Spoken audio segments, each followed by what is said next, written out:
Hi, everybody. Welcome to Mormonish. I'm Rebecca. And I'm Landon. Yay, another episode with Landon on. I'm so excited. It's almost like, who is that guy over there? I don't know if I recognize him or know who he is, but we're happy to have you back again. Well, it's good to be back, and you always carry the load when I'm not here. So I I never. try, and that's probably why I have such a cold, right? Everyone's probably going, didn't she have a cold last year at this time? Yeah, I'm like a sickly person. I don't know what it is, too much podcasting, or I don't know. But today I have my favorite after work drink because we rushed home from work and jumped right on the podcast. I have a Coke float. Well, there you have it. I know. I was just thinking, this is an aside, of course. The original dirty soda was actually Laverne and Shirley. Do you guys remember this? Laverne. Or was it Shirley? Shirley used to have the milk and Pepsi, right? It was the Oh, original yeah. dirty soda. Yeah. Yeah. Our viewers are probably like, She ought to what the hell is Laverne and Shirley, right? swig or something at this point. You know what? I had that thought. So anyway, Rebecca's going, "Let's swig." Yeah. I saw swig. I drove by one when I was in Utah that one time. Oh, yeah, I'm surprised that is they the number haven't one stop. exported it to Nauvoo with all the Yeah. Mormons that come through. That there's a little swig shop in the old Oh, soda yeah. shop. Oh, they're going to open one and a crumble. Yeah. And so that brings us to introducing our amazing guest today. One of our absolute favorite part of podcasting is all the kinds of people that we meet, whether they're viewers, listeners, supporters, and then the people that we just connect with, right? The connections that we make, amazing people in different places, all sort of different ties to the restoration. It's really amazing. And today we'd like to introduce you to the amazing Rebecca Williamson. She lives in Nauvoo. That's right. I said it. She lives in Nauvoo. She's not a service missionary there. She's not playing a trombone. She lives there. So we'll let Rebecca introduce herself. But we have had a really fun interaction with her for about the last year and even got to meet in person when, as she said, she came to Salt Lake. So yeah, tell everybody who you are. Well, okay, so I'm Rebecca Williamson. I do live in Nauvoo. I am the current secretary and past president of the Nauvoo Historical Society. So the Nauvoo Historical Society is a nonprofit. We're our own little entity out here in Nauvoo, and we work on preserving the entire history of the city of Nauvoo. So we always call it the 200-year history of the city of Nauvoo, because Nauvoo has over 200 years of history. So that's a nutshell version of me. I wear a lot of hats here in Nauvoo. That's right. The Historical Society is one of my favorite hats to wear. I think that's something that most LDS people will have no idea that anything happened in Nauvoo other than the LDS people. But there's 200 years of history. Yeah, the LDS period in Nauvoo that you guys normally talk about all the time is like 7 years of Nauvoo history.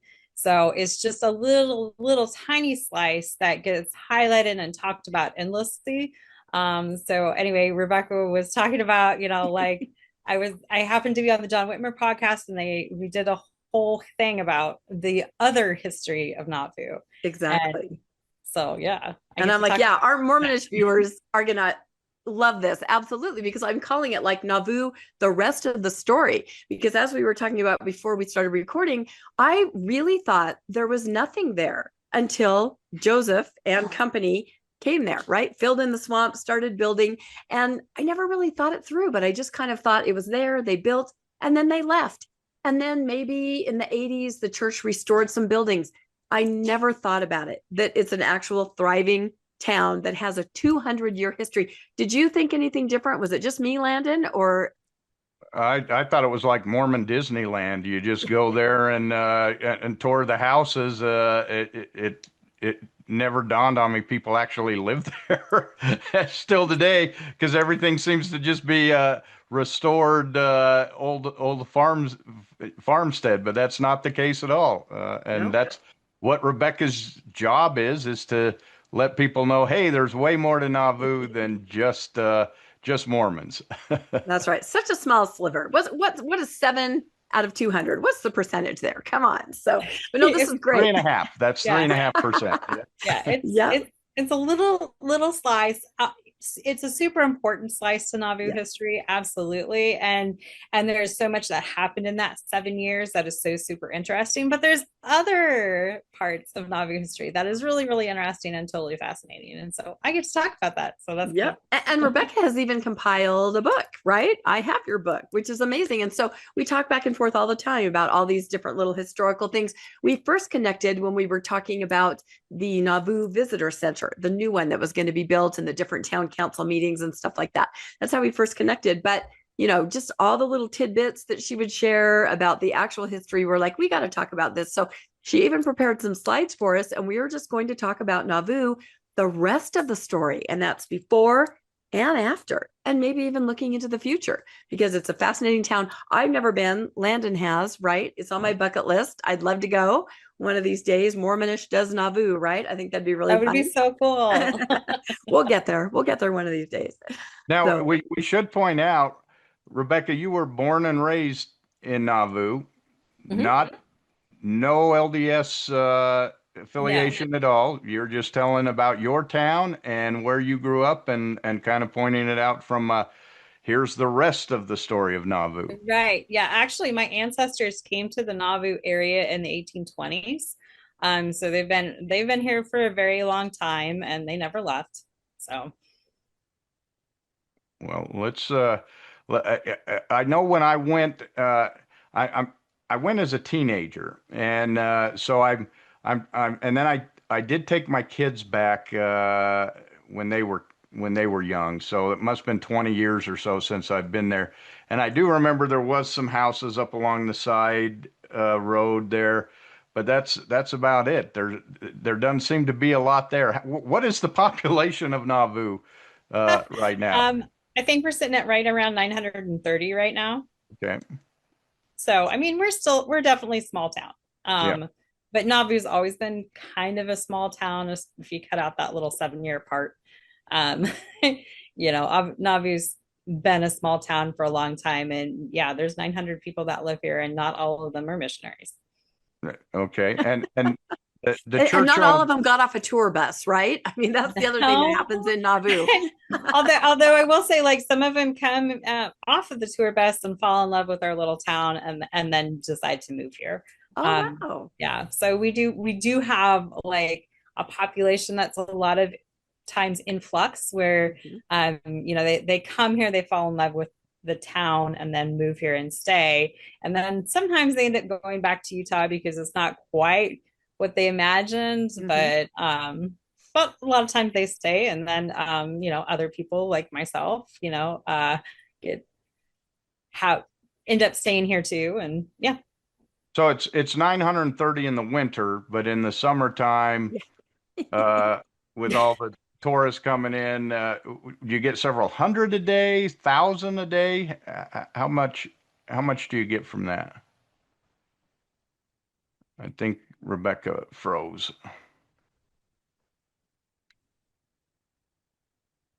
I can hear you. Yeah, she's frozen. Oh. There we go. I think I'm so ask your question. You just ask Landon, how many tourists do you get? You can say it again, and I'll cut it out if it's redundant. Okay. And I'll start.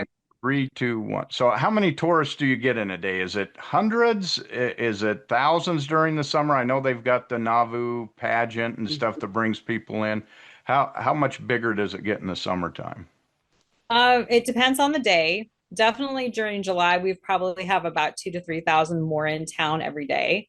So we do still have the Nauvoo pageant. The Nauvoo pageant is going strong, and it covers the entire month of July. If you're not familiar with the pageant, it is a Broadway style production that is faith promoting, and it's put on by the church. And so, July is crazy busy. And then that's our peak, like right around 2,000-3,000, but it like slowly builds up, and then it tapers back down. Right now, I'd probably say there may be like a couple 300 people in town visiting the sites.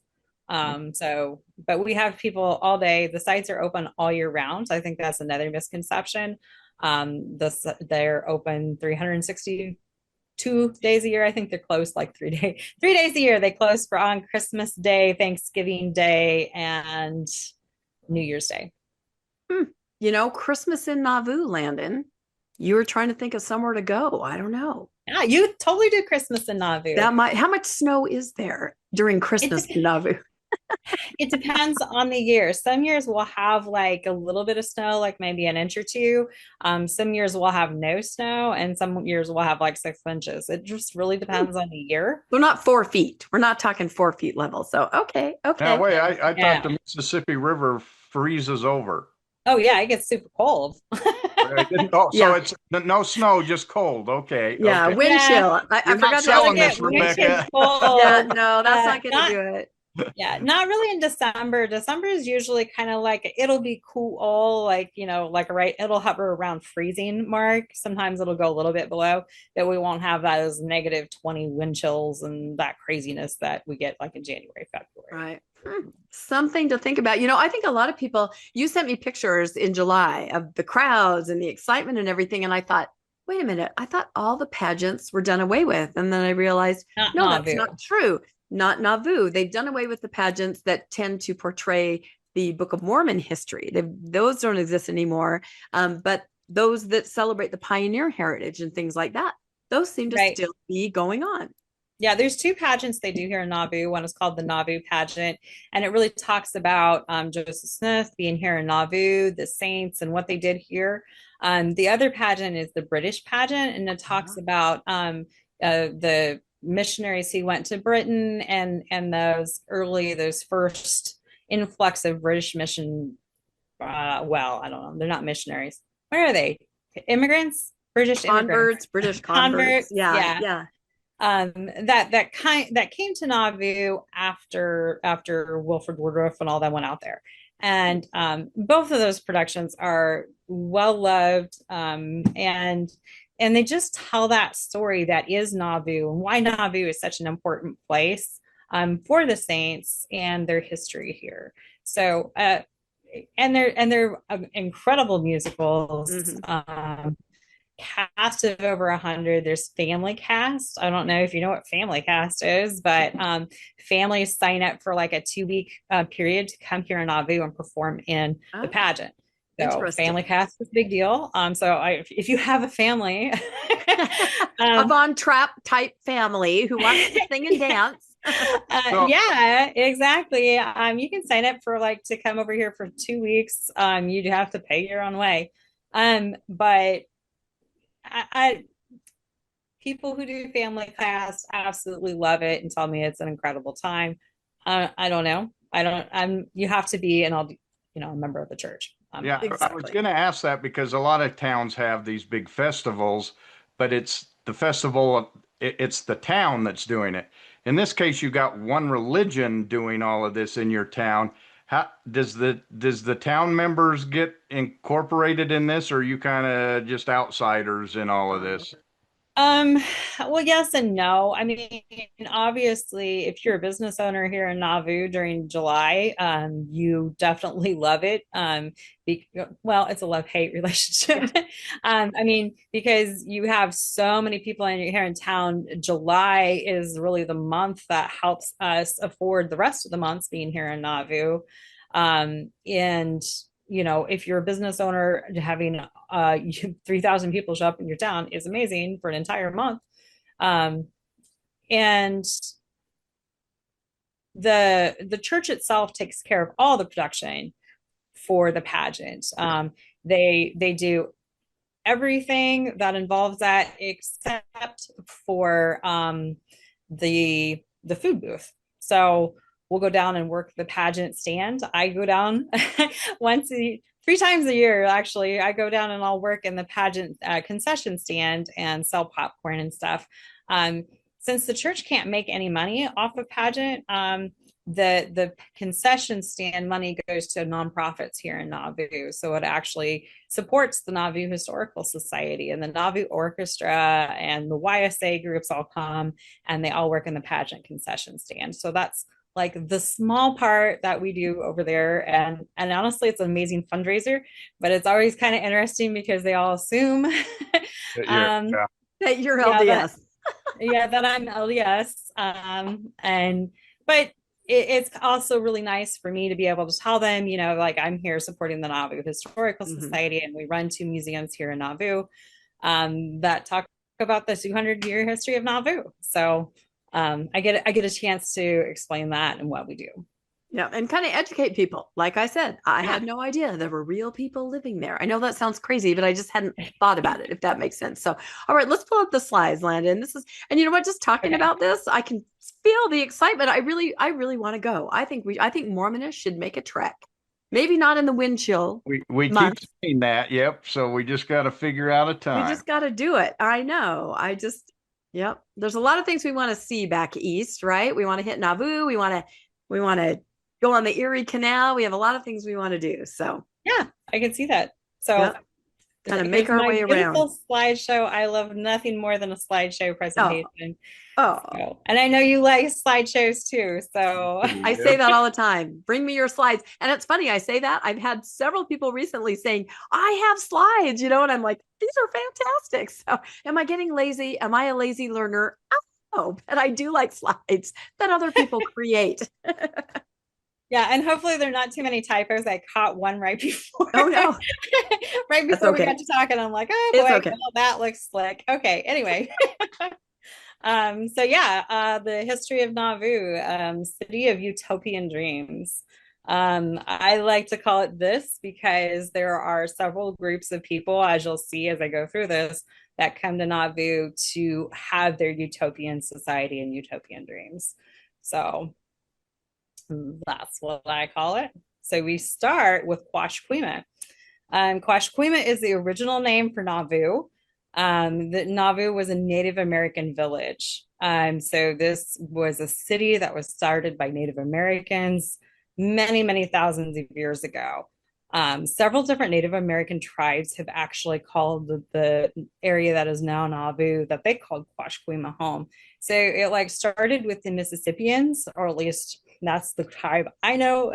There probably was more before that, but I am not a Native American historian, so we'll preface that. I'm probably butchering some of this, so forgive me for that. But yeah, the Mississippians were here. Let's see. I'll read my little slide. There are many mounds all around the Nauvoo area. Just north of town here, there are 35 Native American mounds, and that is incredible history here with those Native American tribes. And in fact, the Smith family cemetery was built on top of a Native American burial mound. So when they did the excavation work in the 1970s, they found that burial underneath the Smith family. So like a poltergeist kind of a thing then. Remember that movie, right? Everything was built on top of a Native American burial. That is very interesting. I did not know that. This is really important because so many of us as LDS just go back there to see the Nauvoo history, and that's what I did. I had no idea that all these mounds were around there, and these mounds are important. We just read in our book club the mound builder myth, and this played a big part in the Joseph Smith's history, because these mounds that were all over, he kind of thought were Native American or cities that were built by the Nephites, or things that were built by the Nephites, but they really were built by the Native Americans. And so, yeah, I had no idea. If I go back there, this is definitely something I'd want to see, is these mounds, because I hear about the mounds, but I haven't been to any of these mounds. But you can do it just going to Nauvoo. Yeah, the whole state of Illinois actually has several mounds. So Cahokia is probably one more people are familiar with, Cahokia Mounds. That's about 3 hours south of us. Dixon Mounds is about 2 hours east of us. Both of those have some really amazing Native American stuff. So if you're really into that type of thing, I'd highly recommend going to those places. And so the Native American cemetery, you could look it up on Google. It's just 3 miles. Well, 3 miles. Yeah, 3 miles north of town. It's not very far. Really is. Just take Sycamore Haven up, and there it is. So, and then if you look at the Smith family cemetery, Lachlan McKay wrote a really detailed report of the Smith family cemetery, and he talks about this Native American burial mound that they found there. They must have raised that, because I don't remember. You're not going to see that because it was underneath. Yeah, it's not like it wasn't mounded up. It was flat when they put Joseph Smith there, and they didn't realize that burial was underneath until they did this excavation. Sure. So it's not still there. They removed the remains and reburied They did it? remove those Okay. remains. Okay. They went to the University of Illinois to be studied. Okay. I know Locke has been really pushing to have them brought back to Nauvoo for many years, and they have not.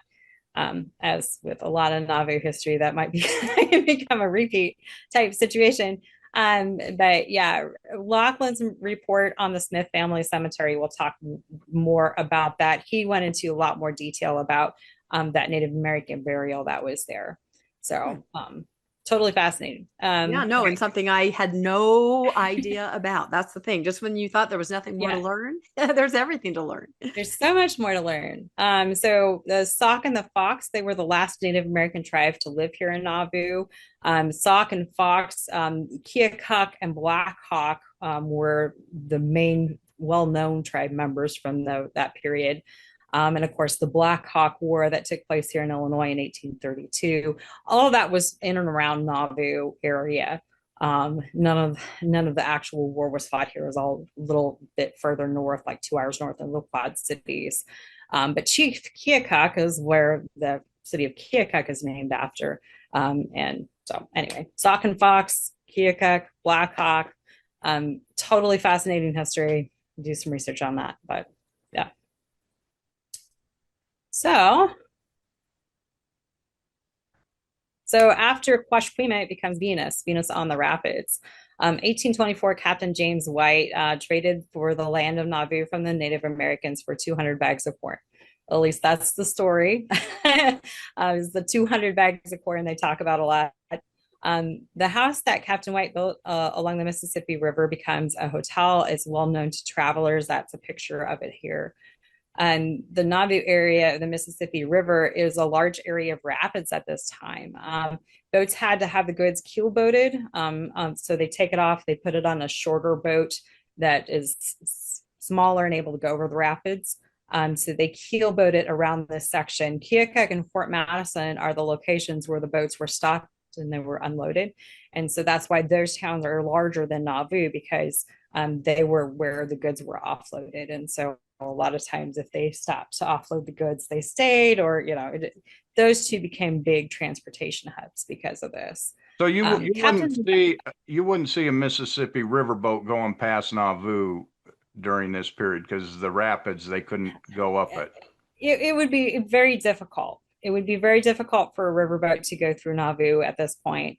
They would be a smaller boat. It would be a really light load coming to Nauvoo. And the rapids were pretty treacherous to navigate. There were several islands through this area too, very large islands. You hear about that when you talk about Joseph Smith a little bit, because he leaves at one point and hides out on the island. So in 1913, the Keokuk Dam was put in, and the Nauvoo area, the Mississippi River, raised 10 feet. So this home in particular was inundated by the floodwaters of the dam. And so this stood at the end of Harley Street and was unfortunately lost to the water. So this home is no longer there. So, and speaking of water, am I muted? No. Was it a swamp?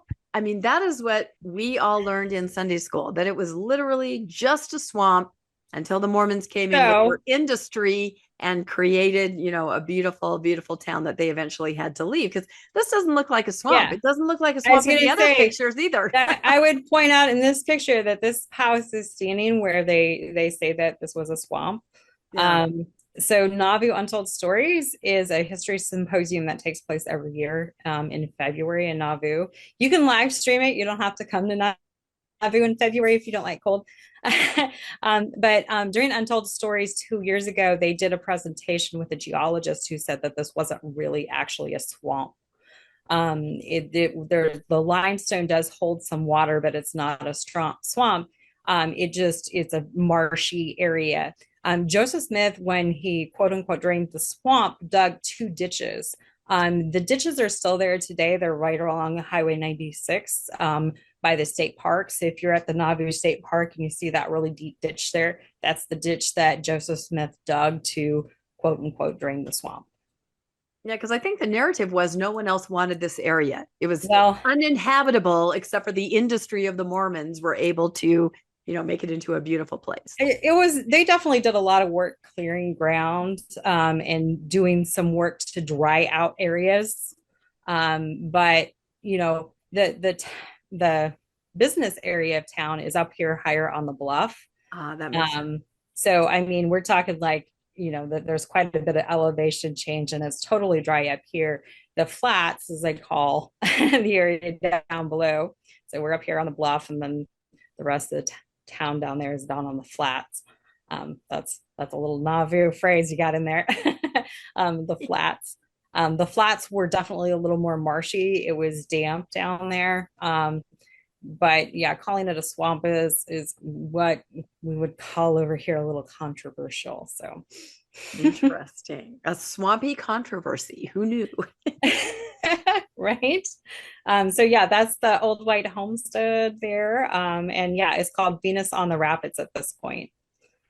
That's next we move on to Commerce, which Landon remembered Commerce. There you go. So Commerce is a growing town. Did I not have a box for this? Oh, it's up here. I moved where the box is at, and it threw me. Anyway, so this is the Hiram and Sarah Granger Kimball home. This is one of the buildings that was part of the original town of Commerce. So they wanted this to be more of an industrial center, more of a commercial area. They're looking at Keokuk and Fort Madison on either side and saying, Nauvoo could be this. And so let's just rename the town away from Venus. We'll call it Commerce, and that'll attract more commerce, right? So the town's population around this time was around 400. And it was kind of hanging out steady at 400, and they really wanted to grow it. They wanted it to be more commercial. So they renamed it Commerce.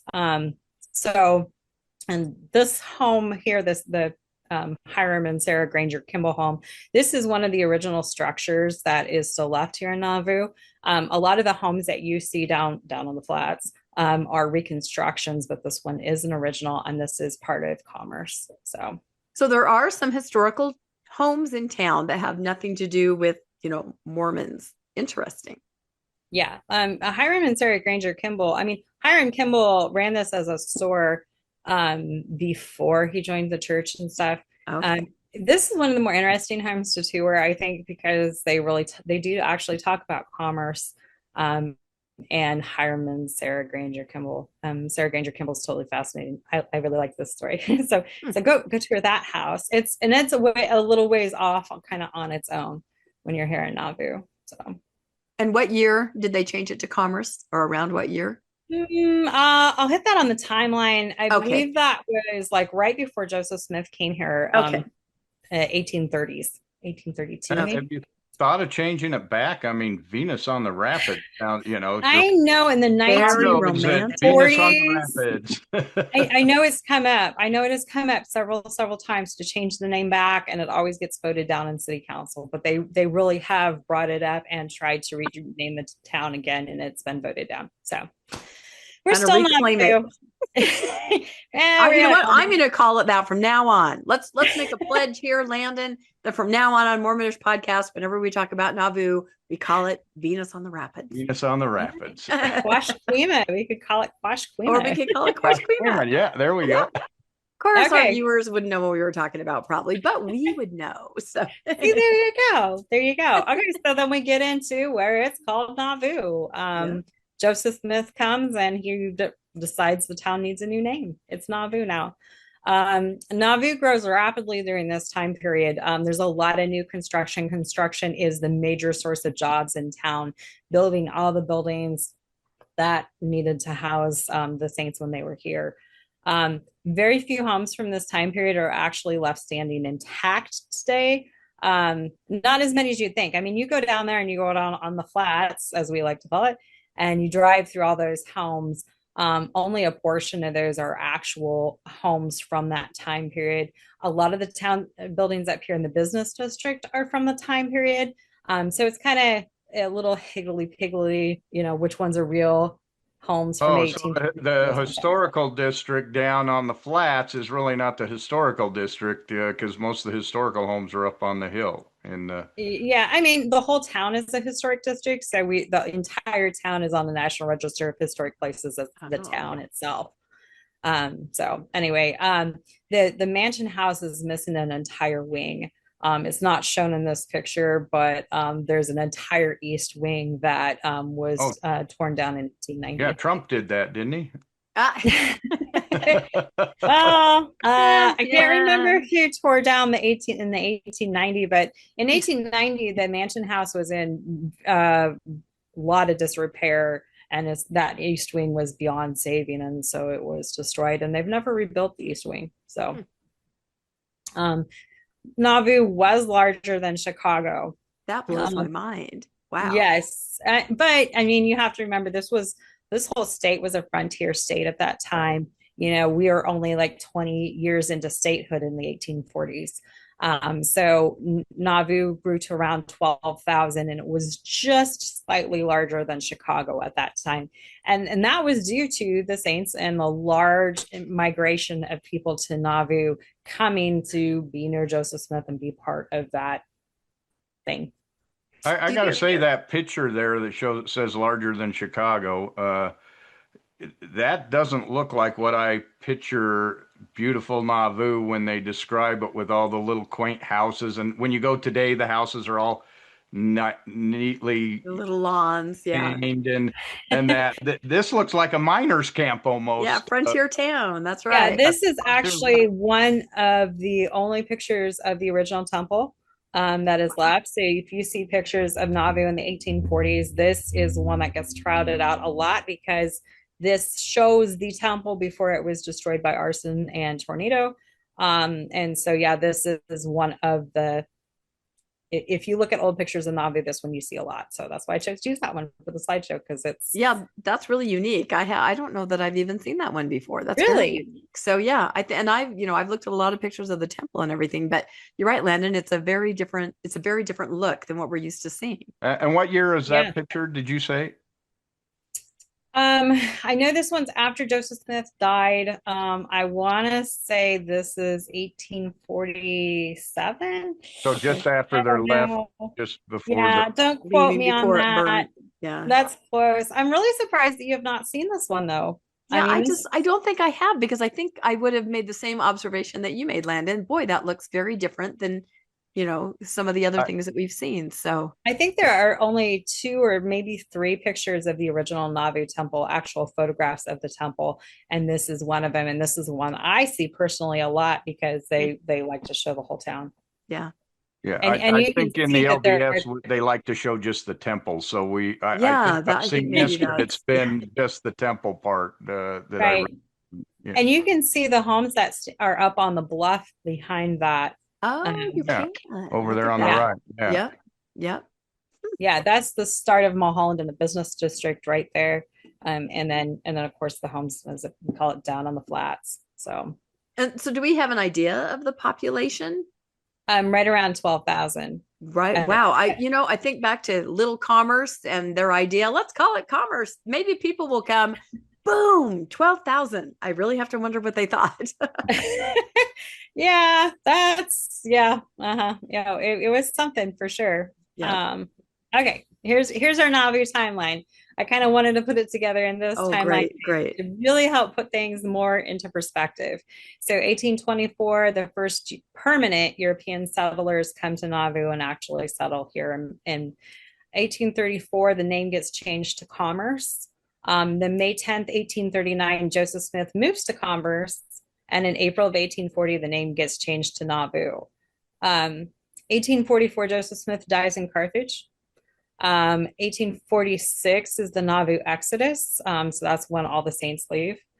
1849, March 15th, 1849, Icarians purchased Temple Square. So that's on the next slide. Mm-hmm. But yeah, that's when Temple Square, the block that the temple sits on, was purchased. So it really only sat vacant for about 2 to 3 years. 1865, Nauvoo becomes the largest German-speaking settlement in Illinois. Interesting. Large German influx of immigrants. It's a large German-speaking population. October 15th, 1874, the Catholic Scholastica Academy comes and starts. So that is a Catholic school. It was started in 1874 and continued on until 1997. If you were in Nauvoo before 2002, on the large hill, there was a huge building that was the Catholic Girls' School. That was here in Nauvoo. There's a lot of Catholic influence here in Nauvoo with that large Catholic school. And then, let's see, 1948, Hotel Nauvoo was opened by John Krause.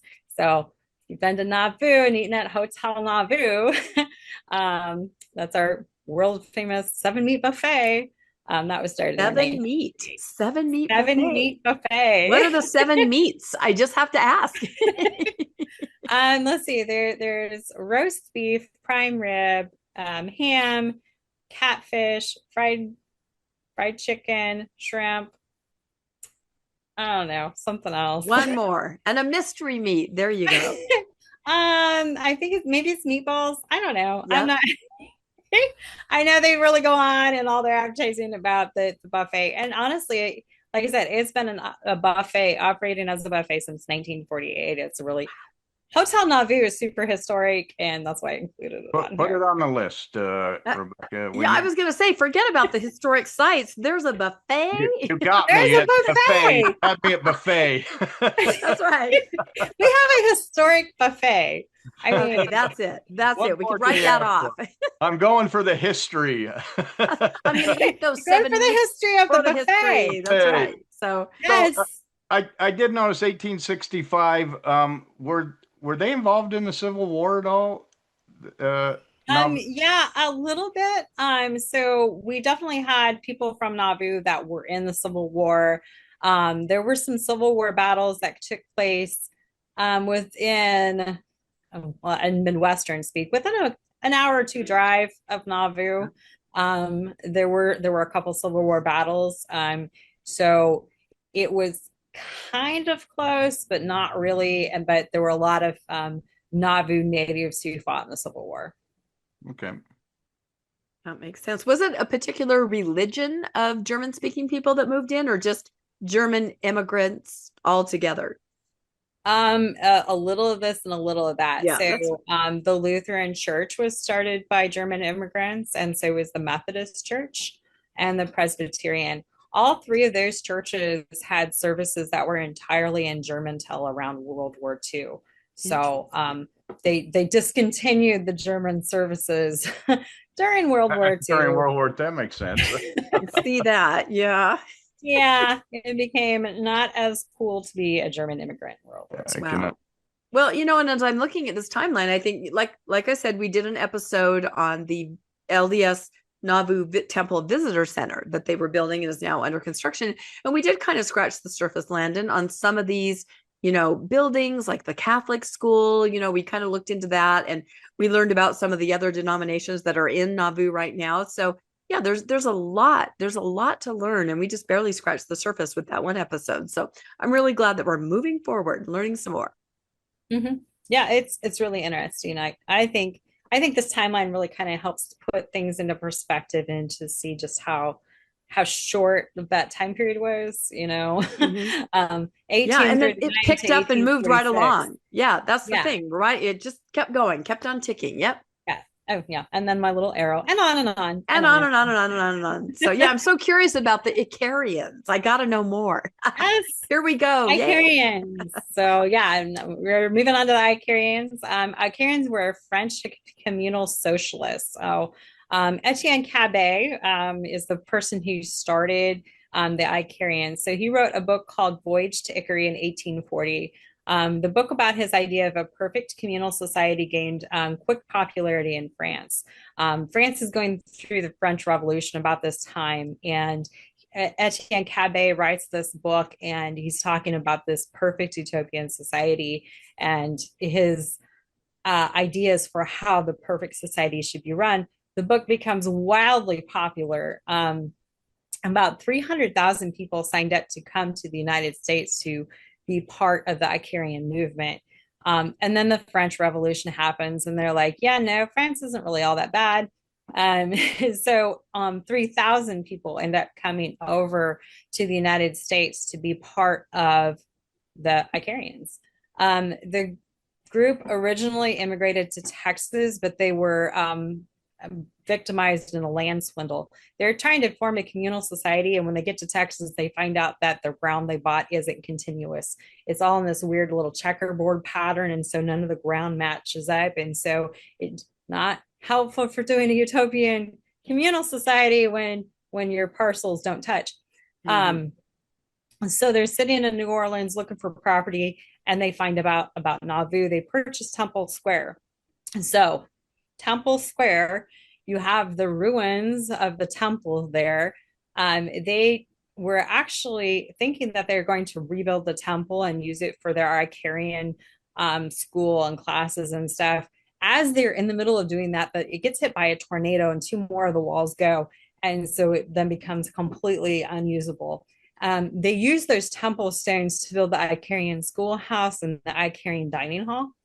They built about 3 or 4 apartment complexes that sat on Temple Square, and there was a whole row of businesses. All of Temple Square there was the center for the Icarian community. I've seen the maps of what it looked like when the Icarians owned it, and it was a whole business block with the ruins of the temple kind of there in the center. You'll see temple stones scattered all over Nauvoo today. So the ruins of that 1840 temple, all those building materials got reused. They're scattered all over Nauvoo. Rebecca's got my book, The Architectural History of Nauvoo, and I talk about some of those buildings. So that is really fascinating, I think, to see, okay, well, there's a little bit of the temple here, and there's a little bit of the temple there, and it's all over. The Icarians were active in Nauvoo for 7 years. So they were here for the same amount of time that the Mormons were here in Nauvoo, but since they were centered on Temple Square, you don't see any of their buildings left, because, when they go to rebuild the temple, they knocked whatever was left down. So disagreements in the colony caused a split. It broke into 2 groups. Part went to St. Louis with Cabet. The other part went to Corning, Iowa, and remained active until 1899. So the Icarians were the longest running non-religious socialist society in the United States. So I always tell people that Icarians were kind of like the original hippie commune. You sold everything you owned, you donated it to the society. You lived in 1-room apartment complexes and ate in a communal dining hall and worked together and did this communal society. So like Lenin and Marx wrote their communist manifestos, Cabet wrote his, but Cabet's form of communism was different in that anybody can join, but anybody can leave. He didn't force people to join, and he didn't force people to stay. So unlike Lenin and Marx, on the other hand, he forced people to join and forced people to stay. Cabet did not do that. So you still see a little bit of this. So why I use the picture of the Nauvoo Grand, this home was built in 1903, I believe, or 1913, I don't know, early 1900s. This was built by the Baxter family. The Baxter family came over with the Icarians. So the Baxter family winery is still run by the Baxter family. So they were Icarian immigrants. That is the oldest winery in the state of Illinois, and it was started in the 1850s. And Nauvoo was known for wine. Yeah, I was going to say, was this on Temple Square? It was a winery, or? The winery is on Parley Street. So the winery's still going today. You can swing by and get some wine at the winery.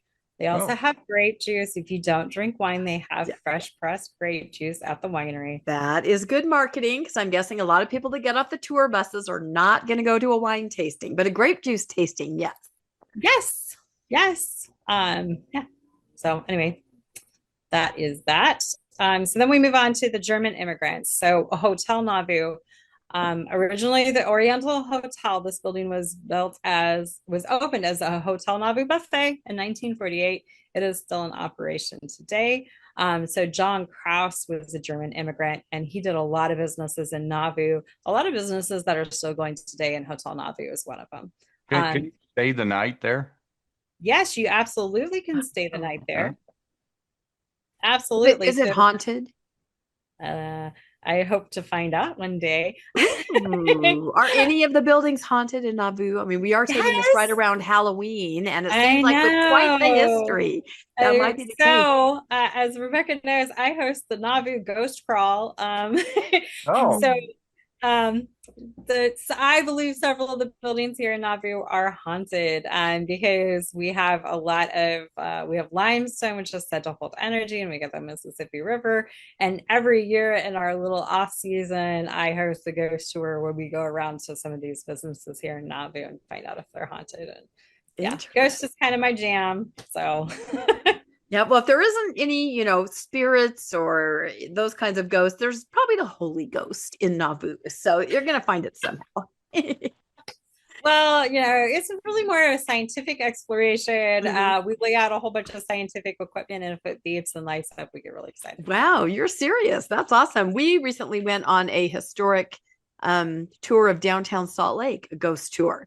And there were all kinds of buildings, I did that you weren't even aware. You're right there. Fascinating. What I really like about the ghost stuff and doing ghost tours and stuff is being able to tell the history of the building, the location, and the people who live there.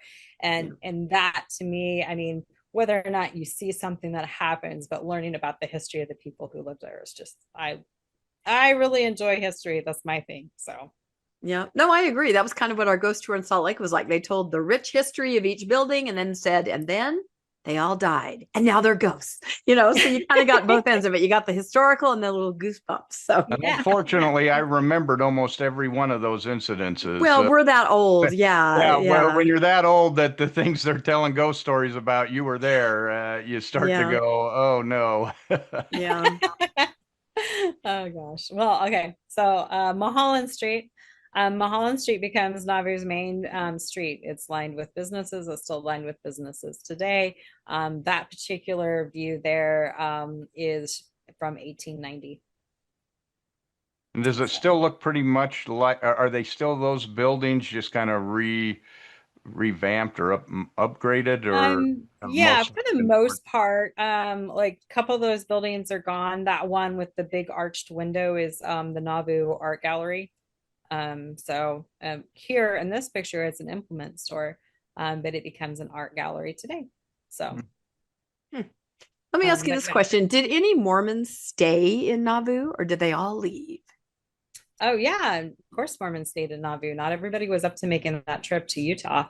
And Emma Smith, of course, stayed behind, and all her sons stayed here as well. So they formed the Reorganized Church of Latter-day Saints, which is called the Community of Christ today. So Emma Smith and her family stayed. And if I think about it long enough, I'll remember the other ones that stayed. There was a group that stayed just because they couldn't make that trek out west. Health reasons. And some of them actually got along with the people who lived here in town, and they stayed. So, yeah, that's why I just wanted to, not all of our viewers or listeners are LDS or have that background. Some are never Mo, and it's interesting to know that. I think when we were growing up, we all thought everybody left Nauvoo, and that was not really the case. I actually have a funny, I don't know if it's funny or not, but my founding ancestor with my maiden name, he made his way to Nauvoo with his family as everybody was leaving. And he ran into somebody that was leaving and he said, oh, Nauvoo, yeah, gorgeous. Yes, right over there. In fact, we're leaving our home. Would you like to buy our home? He sold my ancestor his home. But of course, once my ancestor tried to go into town, all hell had broken loose, right? And he wasn't able to stay. So he had to turn back around, minus that cash, and head to the, but I thought, what an enterprising person. Yeah, you're looking for a home. My home's back there. So. Right. So yeah, when the Saints left for Utah, the town in population dropped to around right around 1,200. So Okay. instead of 12,000, it goes down to 1,200. There were still quite a few people here in town. Obviously, a lot of the buildings then became unused. A lot of them sold though, like Temple Square, that whole thing was purchased. Several of the other homes were purchased. So like Hotel Nauvoo, that was built in 1840s by a Mormon. Like when you're here in Nauvoo, they're like, oh, that was done by a Mormon. That was done by a Mormon. I mean, it's just kind of like, well, which Mormon? So like part of the stuff I do today is like, okay, which Mormon was that built that? Because they're like, oh, Mormon did that, So yeah. That's so interesting. Yeah. Yeah. So when we talk about German immigrants, we talk about German craftsmanship a lot. So this one is the Stone Arch Bridge. The Stone Arch Bridge is like there's like a little pull off right as you get off into town if you're coming up from the south. And this is right there. And that was handcrafted in the 1890s, and is a stunning example of German craftsmanship. There are several stone arched wine cellars that are scattered around Nauvoo. At one point, there were at least 40 of those wine cellars. So Willard Richards' home has a stone arch wine cellar. The Rheinberger Museum has a stone arch wine cellar, and they're just kind of like here and there now. There's not as many, but yeah, this one is really easy to stop by and see. And yeah, that's gorgeous. That's beautiful. Wow. It is really stunning example of German craftsmanship. So let's see, what did I include next? Nauvoo Restoration Incorporated. So this one, I was really surprised that Mormons don't know about the Nauvoo Restoration Incorporated. NRI was started in 1962. So it starts with this home right here. Is the Hiram C. Kimball home. So Dr. Leroy Kimball, he is a physician in Utah. And he purchased this home. It's his great-great-grandfather's home. And it was in a little bit of disrepair. He buys this as a summer home and he restores it. And then so many people come to visit his summer home. It becomes quite the tourist sensation. And he's telling people, wow, people really want to come and see my ancestors' home in Nauvoo. And, he thinks it's going to be like a little summer getaway for him. And it really becomes more than that. It becomes a tourist destination. Lane Newberry is one of my favorite people to talk about in Nauvoo, just because so many people don't know about him, and they should. Lane Newberry is called a historian with a paintbrush. He retired from Chicago as an ad executive, and he moves back to Nauvoo. So Lane had Mormon ancestors, and he kind of knew some of that history. He wasn't LDS himself, but he had some ancestors, and so he retires. He moves back to Nauvoo with the goal of painting every single building in Nauvoo as it would have looked like in the 1840s. So in the 1960s, so many of the buildings are gone or they're sitting there in ruins. And Lane wants to preserve that history. And so he goes through and he paints as many homes as he can. His goal was to paint them like they were then, and then like they were when they were in the 1840s. And that was his life goal, was to do that. Lane is friends with Dr. Kimball here. And he does a lot of the fundraising efforts. They come up with this plan. They're going to purchase a lot of these rundown buildings here in Nauvoo, and they're going to restore them and make it become a place that people can tour. So Lane was really responsible for raising a lot of the funds with his artwork. He sold some of his artwork to help purchase homes and stuff to help restore them. One of my favorite Lane Newberry stories is his painting of the temple. He painted a picture of the temple as it would have stood in 1840, and he gave it to Gordon B. Hinckley's father. Gordon B. Hinckley's father loved his painting of the Nauvoo temple, and he gave it to Gordon B. Hinckley, and he said, we need to rebuild the temple. We should do this. And so then Gordon B. Hinckley has the inspiration to rebuild the Nauvoo temple, and that's because of Lane Newberry and his painting.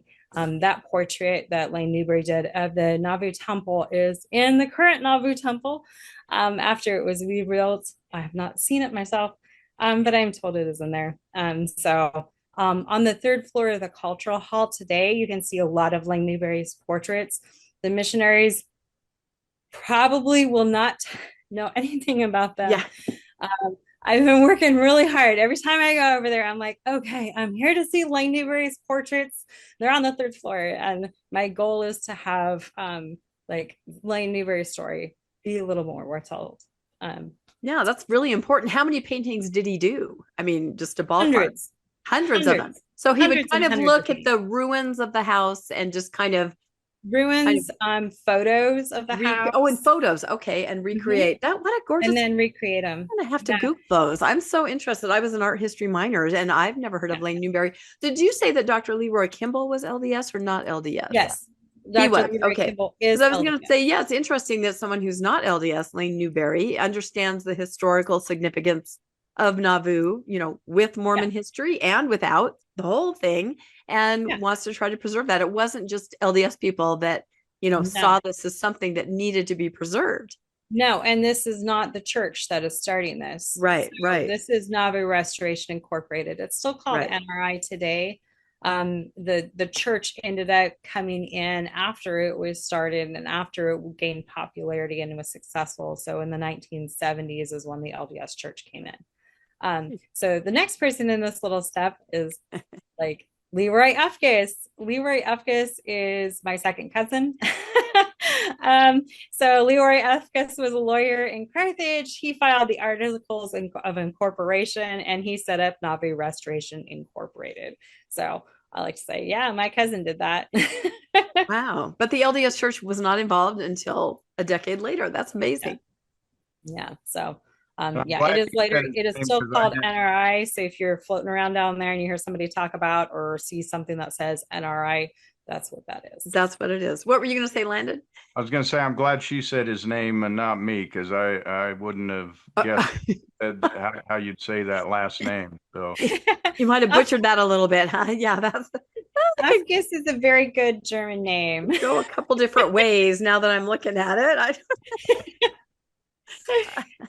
Epkus is definitely a German name, but yeah, he was the lawyer in Carthage who worked with Lane Newberry and Leroy Kimball. There was a lot of fundraising that went into the effort to start NRI, and this is a really important part of Nauvoo history, starting that restoration of the flats, and what Nauvoo is today started here with Nauvoo Restoration Incorporated, Lane Newberry and Leroy Kimball.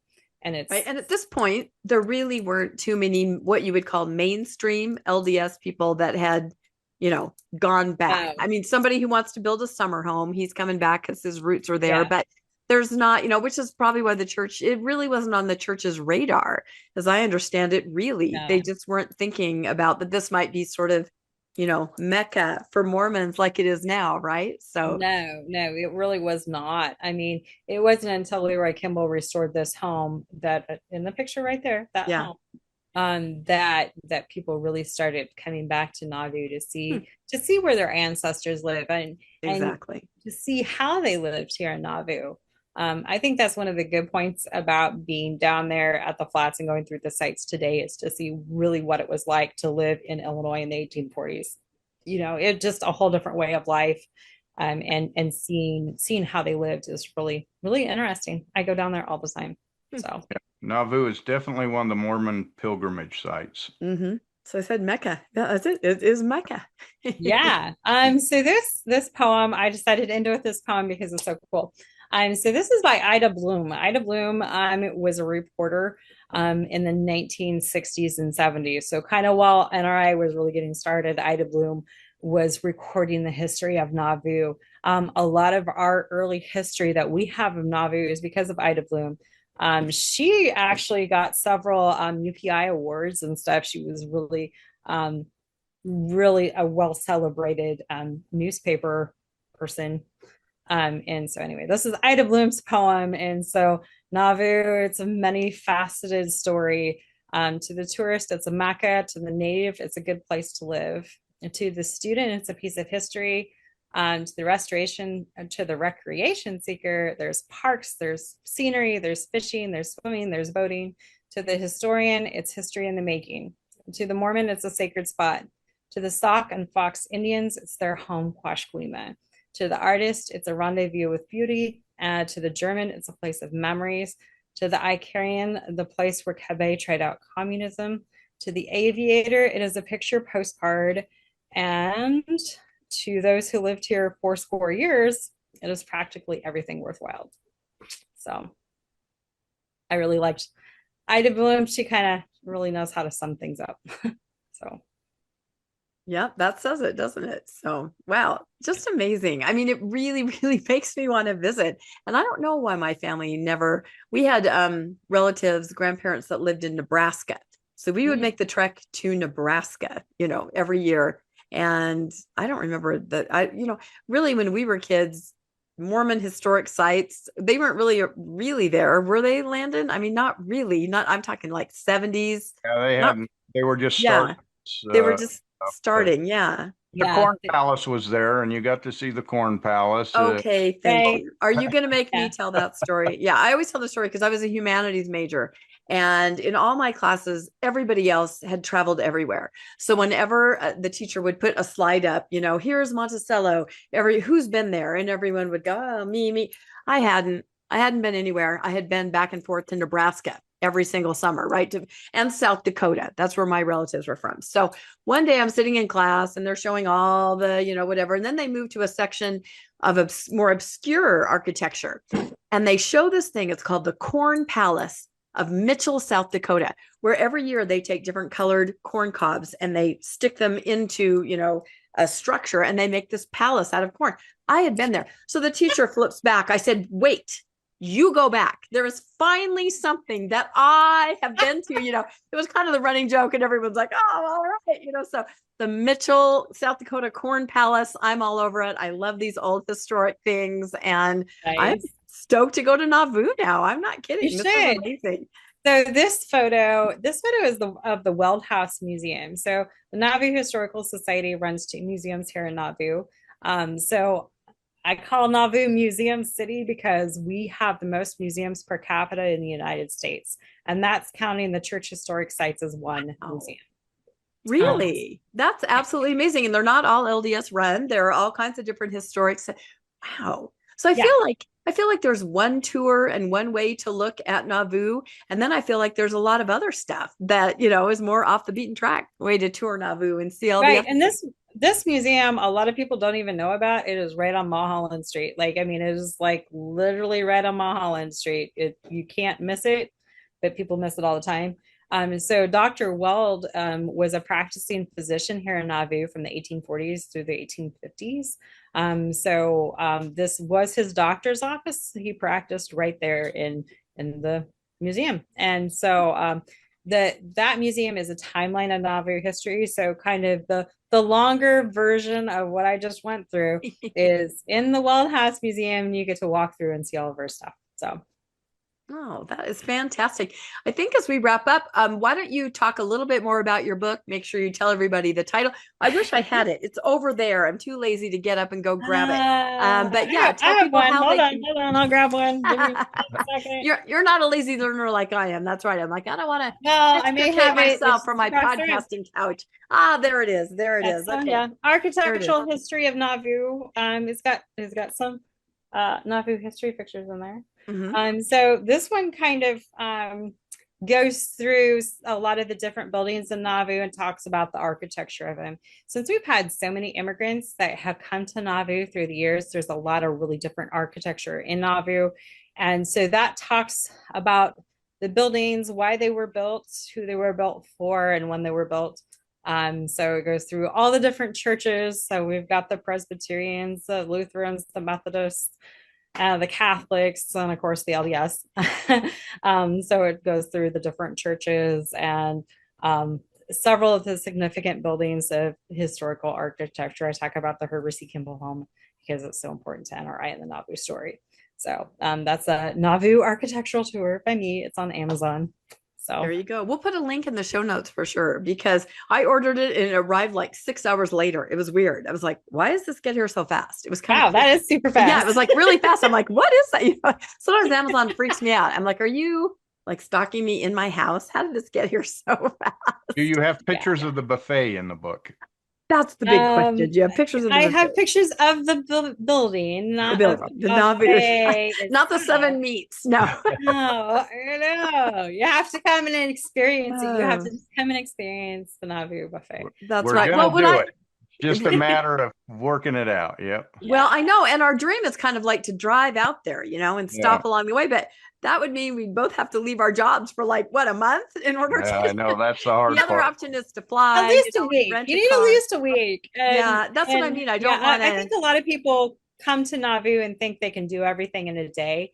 And Yeah, I know like Kirtland and Palmyra, you can do those in a day per se. Mhm. You cannot do Nauvoo in a day. There's like 30 different homes on the flats tour that really take more time than a day. And then of course you have all the other museums in town. Right.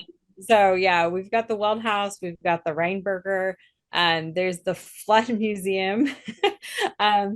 The Flood Museum talks about Noah's flood. It gives scientific proof of how Noah's flood happened, and you go through. There's a huge dinosaur outside the museum. So if you're driving around Nauvoo and you see a ginormous life-size dinosaur, that's the Flood Museum. Because you see a dinosaur and instantly think Noah. That's the connection right there. I got it. I don't know. That's not my museum. I don't know. That's not your museum. No. Yeah. That's good advice though, to spend more time. It's not just one day. You know, there's a lot there. And a lot of things that you might see, you might not expect if you go looking for them. So, and so there's like a tourism. You can go and find out, you know, you don't have to fly blind. You can get information and all of that. Yep. So beautifulnauvoo.com is the city's tourist website. So if you want to know more information about the city of Nauvoo, that's on Beautiful Nauvoo. And then the Nauvoo Historical Society. So we're the ones who work to preserve the history of Nauvoo. Like I said, we're a separate nonprofit entity, not affiliated with any church. We're just out here by ourselves working to preserve Nauvoo history. So Nauvoo Historical Society, we're on Facebook, we have a website, and there's some videos out there on YouTube. So we have quarterly member meetings that have presenters. And so I've been recording those and putting them up on YouTube, and they're really fascinating to really dig into some of that Nauvoo history. And I always say I run into the craziest people here in Nauvoo, just because like I think probably the easiest explanation of this is Ron Meldrum and I were accidentally scheduled for the same room at the same time. And so I go in, I'm working on setting up for my presentation, and Ron Meldrum shows up and says, "Hey, I thought I was speaking here." I'm like, "No, I'm signed to this room." And then we had a little. Is that when you texted me and said, "Who is Rod Meldrum? He's here." And I said, "Oh my." Yeah. It's just, yeah. And then I like listened to a podcast and they're talking about him, like, oh, that's who that was. And that's so, who that was.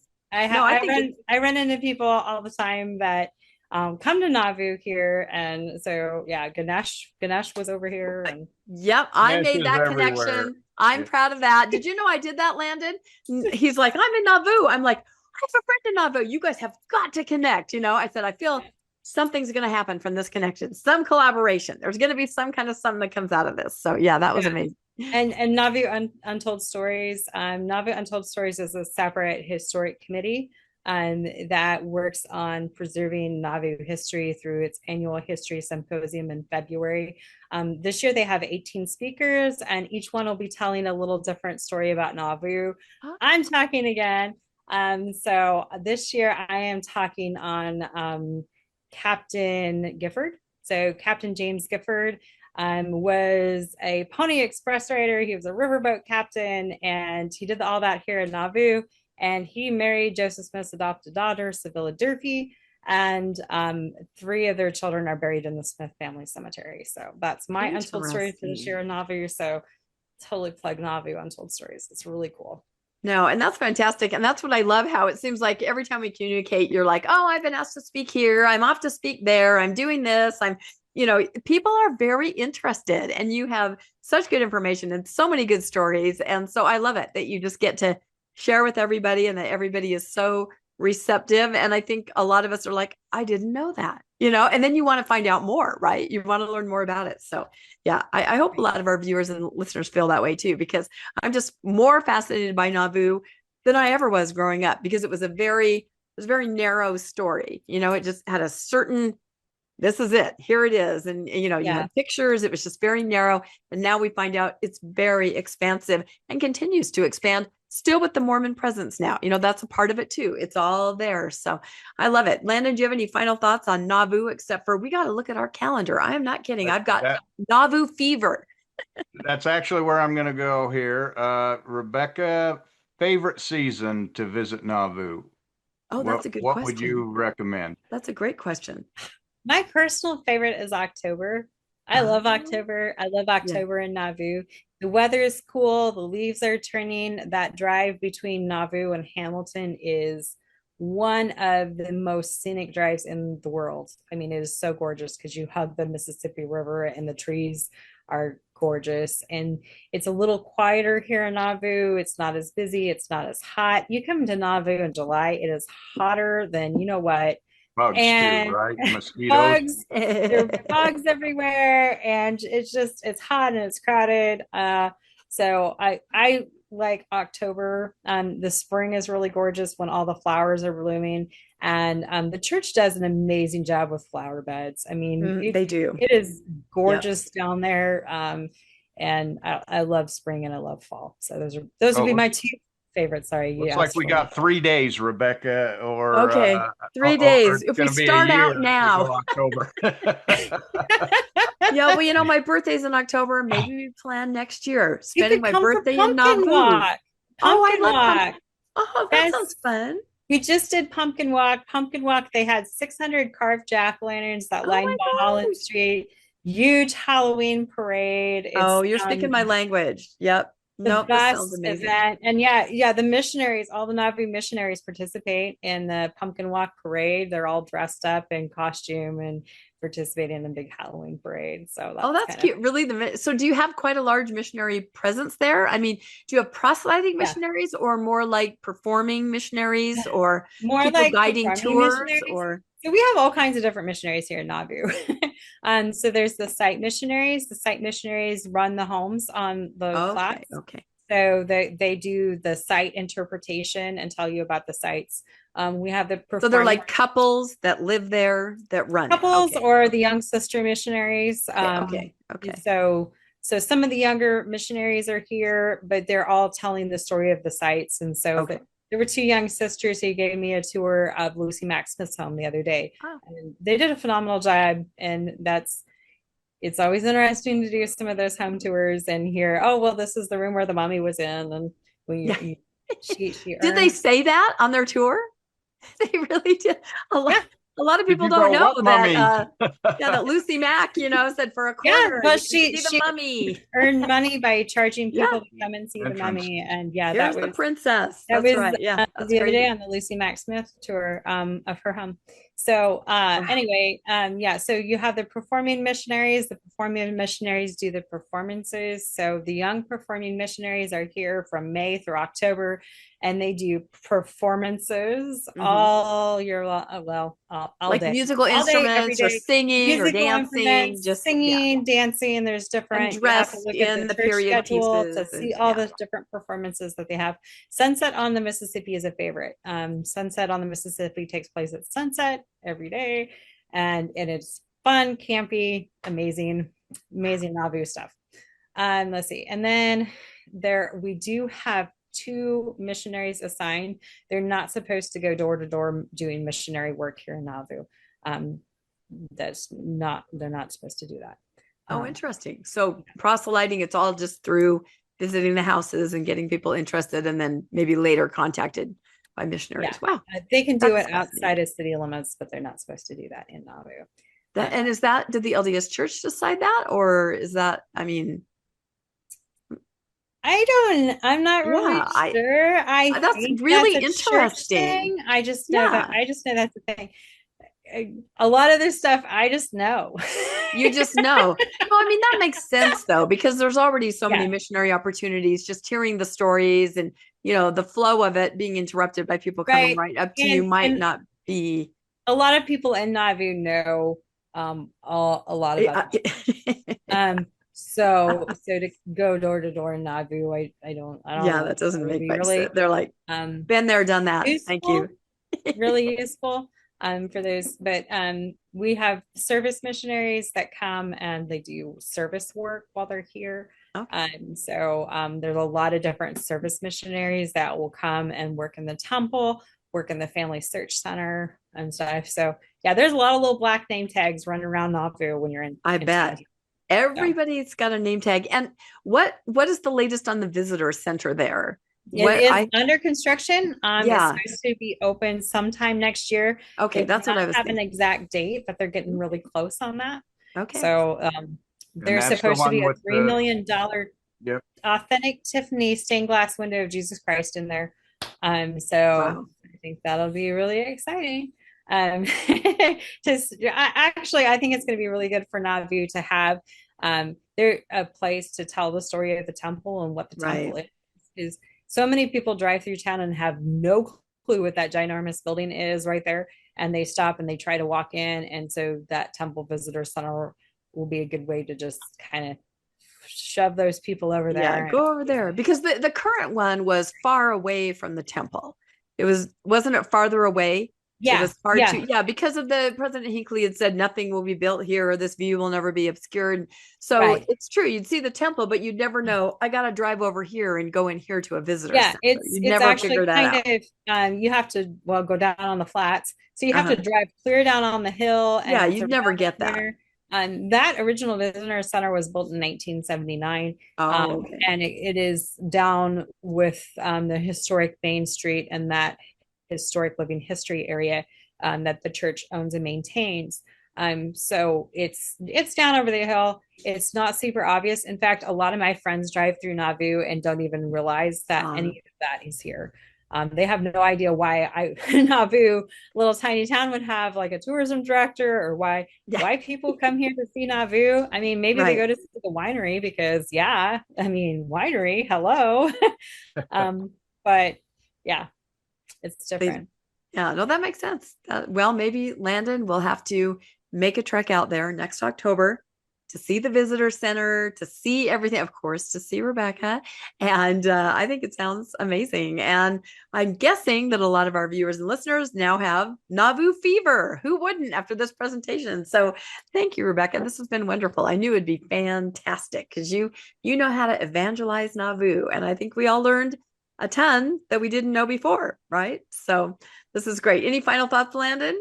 I think we covered it. I think we did it. I'm ready to go to Venus on the Rapids. Okay, that is the bottom line here. We're now all going to call it Venus on the Rapids. That's it. What's that acronym? I don't know. So anyway, everybody please comment and let us know. Have you been to Nauvoo? Did you go when you were a kid long ago? And have you been recently where a lot of things have changed?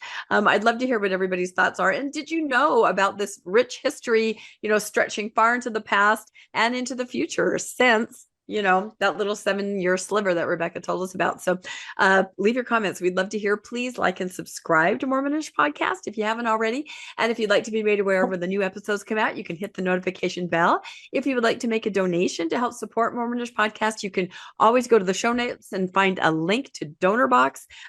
We appreciate all of you guys that donate so much. It means so much to us, and it really helps us to continue to have awesome podcasts and awesome guests like the amazing Rebecca. We just appreciate you guys so much. We also have links in our show notes to our merch store. Tonight, I don't have my mug. Instead, I have my dirty soda. Oh my goodness, I'm terrible. But we do have a link in the show notes to our merch store where you can get mugs and things like that. So thank you, Landon, for co-hosting. And thank you, Rebecca, so much for coming on and sharing your expertise, telling us about Nauvoo, telling us about your book. This has been as amazing as I knew it would be. Yeah, thanks Absolutely for having me. incredible. I always love talking Nauvoo history, and Yeah. it's fun that I can talk Nauvoo history to people who get it and Yep. know some of it anyway. Yep. We are your audience. We get it, and we can't wait to learn more. So, all right, everybody, we'll see y'all next time on Mormonish. Thank you all.